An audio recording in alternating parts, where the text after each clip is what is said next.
Vertikaalne rinna 8 on kombinatsioon rinnalibistusest ja rinnatõstest. Rinnalibistused leiavad aset diagonaalsuunaga. Seisa umbes õlgade laiuses argseisus ja jälgi, et põlved oleksid nõtked, ehk mitte liiga pehmed ega ka lukus. Vaagen on neutraalasendis ehk mitte ühelegi küljele kaldu. Saba on jalge vahel. Jälgi kogu harjutuse vältel õiget kehahoidu. Hoia puusad jalalabadega kohakuti, põlved on nõtked. Alustame seist välja 8. Libista rinnakorv keskteljest küljele paremale ja tunne, kuidas maa külgedõmbe jõud tõmbab rinnakorvi maa poole, nii et see vajub alla paremale. Nüüd hakka libistama rinnakorvi vasakule, suunaga üles, kuni jõuad vasaku õlaga keskteljest nii palju vasakule, et maa külgetõmbe jõud hakkab nüüd vasakut õlga koos rinnakorviga alla tõmbama. Lükka rinnakorvi gravitatsioonile vastu, suunaga paremale üles diagonaali, kuni parem õlg hakkab taas maa poole vajuma. Tunneta, kuidas raskus liigub koos rinnakorviga paremalt vasakule jalale ja vastupidi. Hoia puusad jalalabade kohal ja vaagen neutraalasendis.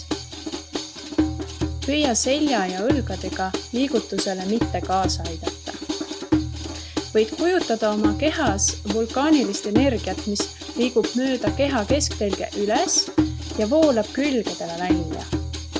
Kui rinnakorv jõuab kesktelje kohale, tõstab vulkaani energia selle üles, kuni see libiseb küljele ja jõuab tagasi keskele, kus energia selle jälle üles tõstab ja teisele poole viib.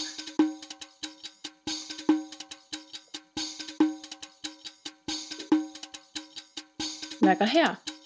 Proovime teistpidi 8, suunaga väljast sisse. Selle 8 puhul kujutan ette, nagu ma seisaksin 2 vulkaani vahel. Libistan rinnakorvi paremale ja vulkaani energia surub parem õla üles, nii et rinnakorv libiseb alla vasakule küljele, kus teine vulkaan vasaku õla üles surub ja rinnakorv jälle alla paremale libiseb.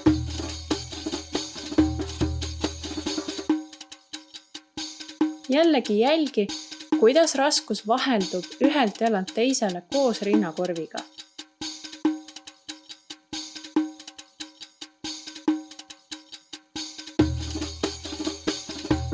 Hoia põlved nõtked, vaagen neutraalasendis ja puusad jalalabade kohal.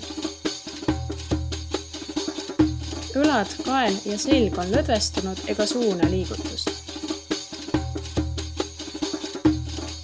Hinga sügavalt ja lõdvestunult.